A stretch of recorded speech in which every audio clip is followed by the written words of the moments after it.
પોરબંદરના રાણા બોરડી ગામે સરપંચનો વધુ એક ભ્રષ્ટાચારનો મામલો સામે આવ્યો છે, જેમાં સરપંચ દ્વારા પ્રોટેક્શન દિવાલ પોતાના ખેતરમાં બનાવી લીધી હોવાના આરટીઆઈમાં ખુલાસો થયો છે। ત્યારે આગેવાન દ્વારા જિલ્લા પંચાયત ખાતે ઉચ્ચ અધિકારીને રજૂઆત કરવામાં આવી છે। આરટીઆઈના માધ્યમથી માંગવામાં આવેલી માહિતી મુજબ રાણા બોરડીમાં પૂર સંરક્ષણ દિવાલની અલગ-અલગ ફાઇલોના કાગળો સામે આવ્યા છે। આરટીઆઈ આપવામાં આવેલા જવાબ મુજબ અલગ-અલગ વર્ષ દરમિયાન કુલ 7 ફાઇલો મંજૂર કરવામાં આવેલી હતી। આ તમામ ફાઇલોમાં અંદાજિત રૂપિયા 33.5 લાખ રૂપિયા જેવી માતબર રકમ મંજૂર કરાવી હતી તથા સરકારી અલગ-અલગ યોજના હેઠળ આ પૂર સંરક્ષણ દિવાલ મંજૂર કરાઈ હતી। આ પૂર સંરક્ષણ દિવાલ ગ્રામીણોને હિતનું રક્ષણ તથા જાનમાલનું નુકસાન ન થાય અને કુદરતી આપદા સમયે પૂરથી રક્ષણ મળી રહે તે માટે મંજૂર કરવામાં આવે છે, પરંતુ તેની જગ્યાએ સરપંચે ખુદ પોતાના અંગત સ્વાર્થ હેતુ પોતાની માલિકીની જમીનમાં પૂર સંરક્ષણ દિવાલ ઊભી કરી લીધી હોવાના આક્ષેપ થયા છે અને આ પૂર સંરક્ષણ દિવાલના નાણાં પણ મંજૂર થઈ ગયા છે।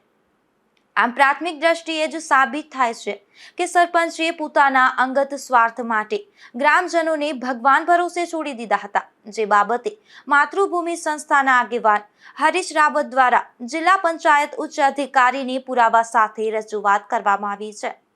આજરોજ જિલ્લા પંચાયતની અંદરમાં એક આવેદન આપવામાં આવ્યું છે।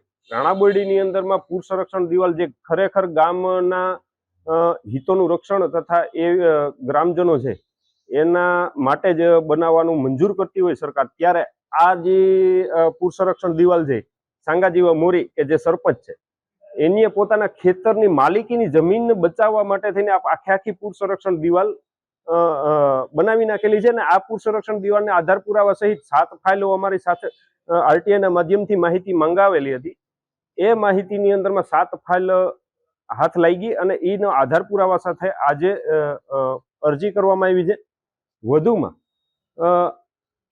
વિચારવા જેવી બાબત એ છે કે સરપંચે જ્યારે પોતાના ખુદના અંગત સ્વાર્થ માટે આખા ગામને જોખમમાં મૂકી દીધું છે। દર વર્ષે રાણા બોરડીની અંદરમાં પૂરના પાણી ગામની અંદરમાં પ્રવેશી જાય છે અને લાખોનું નુકસાન થાય છે। ઘણા ઘર એવા છે રાણા બોરડીની અંદરમાં કે જ્યારે પૂરની પરિસ્થિતિ હોય ત્યારે બીજું અન્ય જગ્યાએ સ્થળાંતરિત કરી અને પોતાનું ઘર છોડવું પડે છે। આવી પરિસ્થિતિની અંદરમાં આ તપાસ સમિતિ જે રચવામાં આવી હતી એને પણ આ મુદ્દો મૂકવામાં આવેલો હતો, પણ એ તપાસ સમિતિએ ખાલી કાગળ ઉપર તપાસ કરવામાં આવી।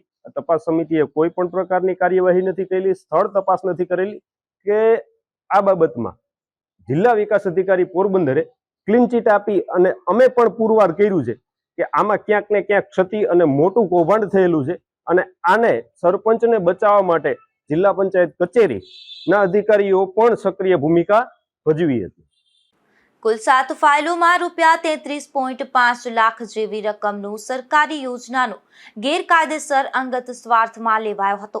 આ 7 ફાઇલો સિવાયની આ પૂર સંરક્ષણ દિવાલ અને નદીને લગત અન્યોના પણ મંજૂર કરાવ્યા હોવાના એંધાણ પણ મળી આવ્યા હોવાના આક્ષેપ કરવામાં આવ્યા છે। નિપુલ પોપટ સાથે અશોક થાનકી, ગુજરાત ન્યૂઝ, પોરબંદર।